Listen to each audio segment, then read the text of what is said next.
Hi guys, I hope everyone's doing well. Today we're going to be talking about density. Okay, so I'm just going to show you real quick a little demonstration and maybe you guys can guess what's going on. So let's start by taking an egg. Okay, it's a regular hard-boiled egg. I'm going to drop it in the water right here and you'll see that it sinks to the bottom. I'm going to take a second egg and drop it in to a second beaker of water. And for some reason, the egg is floating. So these eggs are identical.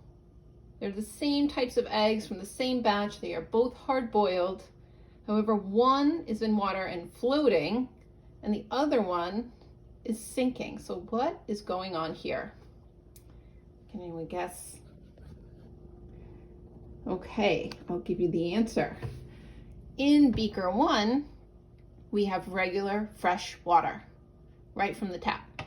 Beaker 2, I took water and I added salt. So we made a little beaker of salt water. When you put an egg in salt water, it floats because now salt water is denser than the egg.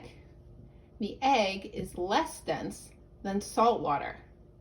If you've ever swam in the ocean or the sound, you'll know that it's easier to swim, it's easier to float in salt water than it is to swim in fresh water, like a pool or a freshwater lake.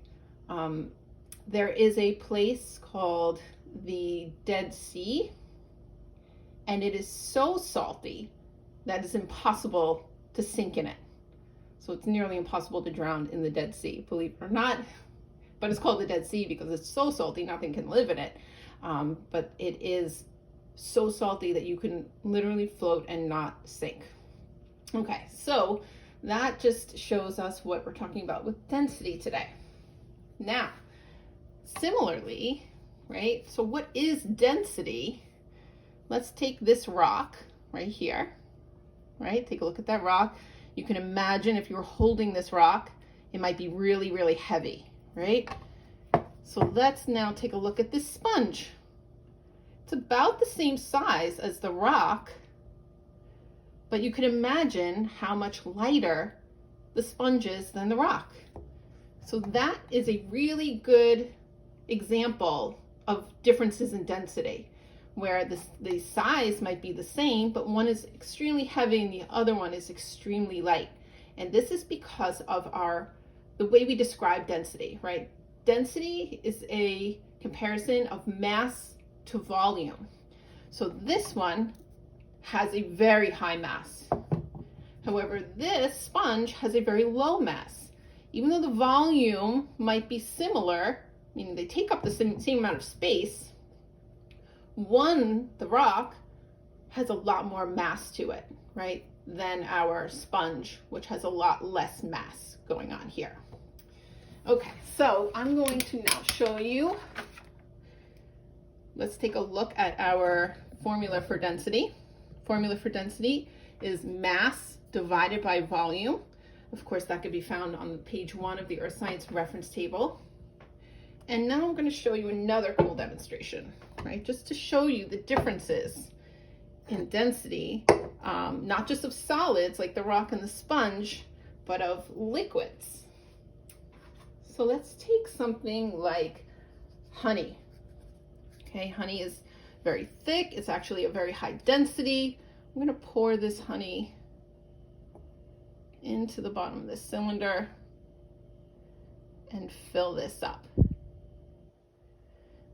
Now, when we do our formula for density, which is mass divided by volume, that gives us the units of usually grams per milliliter or grams per cubic centimeter, depending how we measure the volume of that object.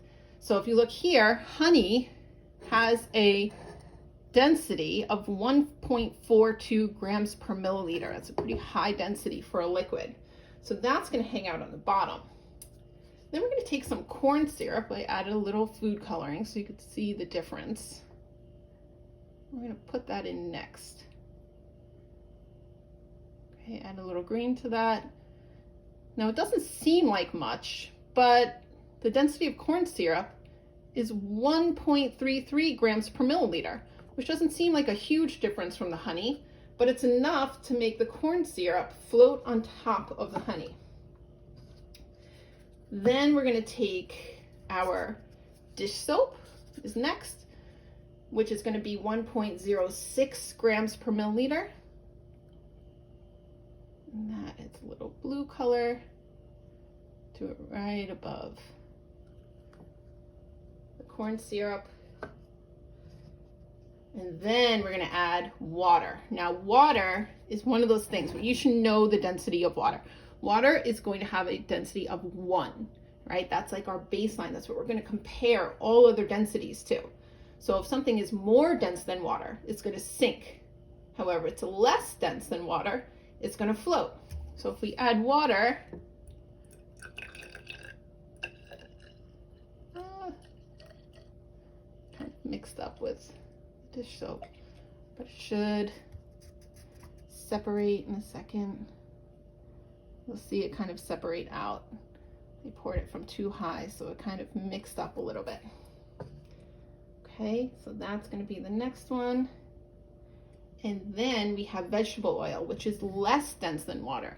You'll see it has a density of 0.92.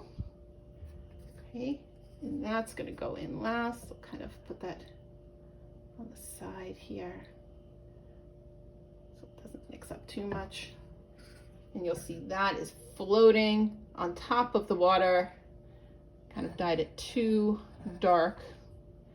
The water's here, then that blue of the dish soap, the corn syrup, the honey, and then these are all going to be separated out because of their different densities.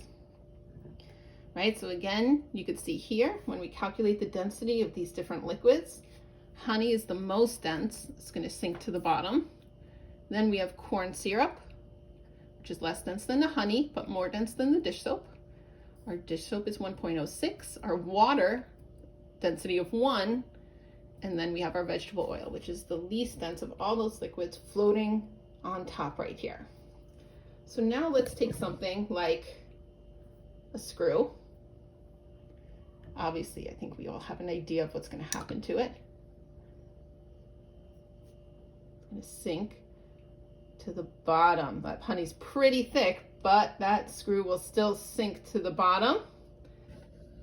Then we're going to take a cherry tomato. So it's obviously less dense than the vegetable oil. Oh, it's floating through the water. Let's see how far it goes. It's right here. I think it's stopped at the dish soap. It's kind of hard to see, but that cherry tomato is floating on top of the dish soap.